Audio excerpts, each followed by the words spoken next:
স্বাধীনতা দিৱসৰ আনন্দ উলাহৰ মাজতে শোণিতপুৰ জিলাৰ অন্তৰ্গত ঢেকিয়াজুলি আৰক্ষী থানা এলেকাত আজি বিয়লি সংঘটিত হ'ল ভয়ংকৰ পথ দুৰ্ঘটনা।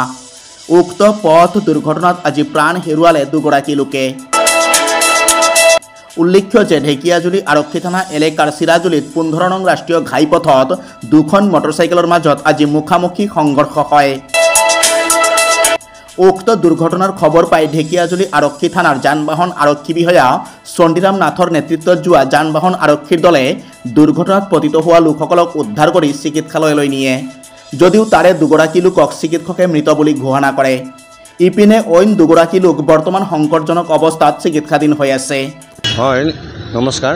15 নম্বৰ ৰাষ্ট্ৰীয় ঘাইপথৰ চিৰাজুলি হস্পিটেলৰ ফ্ৰণ্টত আজি দিনৰ 3:40 মান বজাত দুখন বাইকৰ মাজত দুৰ্ঘটনাত পতিত হয়।